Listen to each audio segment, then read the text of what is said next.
Peace and blessings, peace and blessings. Shout out to my Instagram, Facebook, and my YouTube family. It's Chief Mariah. I just had a random stream of consciousness, and I felt like I should share with y'all. This is mainly for the brothers, and this is serious. It's no joke. Brothers, I think we all are having a identity crisis, all of us. Because we live in this European society, this white supremacist society. We have an identity crisis because we're all trying to see how we can fit in. And us brothers, you know what I'm talking about, brothers. You know what I mean by fit in. See how we can live in this place. And now, a way that I'll explain to you why I think we have an identity crisis is because with a lot of the brothers, we all have this religion thing, right? We have a brother who's, man, come on, brother, you got to be a Moor. Come on, be a Moor. The Moor is the way. We got my Muslim brother. Come on, brother. Allah. Muhammad said, come on, brother. Then you have our Christian brothers. Jesus Christ, in the blood of Jesus, he saves. He will save your soul. Then I have my Nuwapian brothers, my Kemite brothers. I have my Hebrew Israelite brothers. I have my, you know what I mean?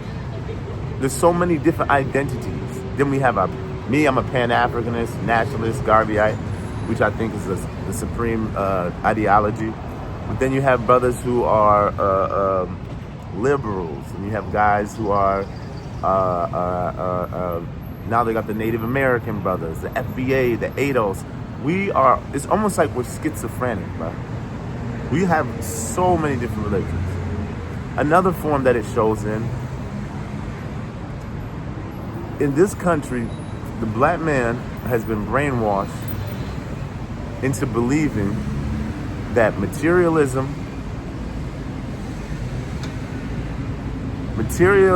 in money is the highest existence that one can have on this planet, right? The more money, cars, clothes, the bigger the house, the bigger the car, the finer the woman, the more material things that you can gather in this life means the more who you are. And what I'm going to tell you, African man, the reason why we are all suffering from depression, anxiety, we're all suffering from this identity crisis, mental health, because that's not who we are as African people. It's not. Buying into this European idea of success, for us African people, is spiritual famine, spiritual starvation. It's not who we are. So when I see brothers, I just talked to a brother not too long ago. He's going through he's been writing some real crazy stuff online, and a couple of us just been like, hey, you okay over there? He lost his dad, he lost his brother, you know what I mean? And he doesn't talk about his mother much, so I don't know what's going on with that. But I could tell like he's going through stuff. Because in this country, you know the hell we've been through. So with that being said, it shows also, once again, like I said, with the imitation, we're in America, without it being said so blatantly, you're told to be successful, you have to be a white male. Whatever, however they're acting, whatever they're into, whatever they do that. To where success as a black man is to be a coon. Be a coon. Be a good boy. Or you won't be able to experience the riches and the beauties and the American dream. And what I'm telling you is BS anyway, because it's going to spiritually drain you. Man, my papers are flying around here. I mean, look at all the rappers and entertainers and the people that they tell us are successful. Look at Floyd Mayweather, blew through $1 billion. You know what I mean? So you're gonna go out there, you're gonna chase money, materialism, and guess what that comes with? Other people chasing that. Other spiritually drained people. Other spiritually lost people. And then you're wondering why you have an anxiety attacks, why you're having all this negative energy in your life. And What I would like to say is, how do I say this? I'm going to try to say this. Within you, you have a divine force within you. I'm not playing. Look, I'm serious right now. You have a divine force which is an extension of supreme consciousness. Once again, you have a divine force within you. It's in you as an African man, black man. There's a divine force in you which is an extension of supreme consciousness. If you can get in touch with that, now to get in touch with that, that's why I keep saying you're going to have to fight your demons. You've already been programmed. Since the day you were born, they sat you in some public school. It started. George Washington, Abraham Lincoln. These are the people that saved you. You started from slavery. Africa's nothing but a jungle. Already, they started with us at 4, 5, 6. Hey, look at Michael Jordan. That's what you got to be. You see LeBron James, nice car, fancy house. They started already. That's why you think all these young dudes out here robbing and killing and shooting? The brain has been fried. They're spiritually famished. You might as well be in hell. That's what it's like. This place is literally like hell. But if you can get in touch with that energy, you will tap into a force that will give you the ability. Listen, you will tap, once you get in, if you can tap into that force, that divine force, that will give you the ability and the methodology on to fulfill your purpose. And what is the purpose of every black man? The purpose of every black man, listen to me. This is the Pan-Africanist, Garveyism. This is real Garveyism. The purpose of every black man is to build a better society for your people. It's not chasing cars. It's not chasing money. It's not, you need money and car to get around. I don't really have a car right now. I live like 10 minutes from everything I need. But the purpose is to build a society, better society for your people. That's the purpose. It's not for your personal ego and your personal feeling of, oh, I'm the man. But if you can tap into that force of divine force, which is an extension of supreme consciousness, you will have the ability and the methodology, tapping into that God self, to build a greater civilization for you and your people. When I say greater civilization, I know my Kemite brothers love to talk about Egypt. Brother, we can build something better than Egypt. Build something better than Timbuktu. Build something way greater than Nile Valley cultures. I might have lost some people already. I already know it. Because when people hear me say Timbuktu, that's a real place? Yeah, that's a real place. That was a real kingdom. Kemet, which they call Egypt, was a real place. Rivers flowing, gold, milk, honey, children laughing, free education.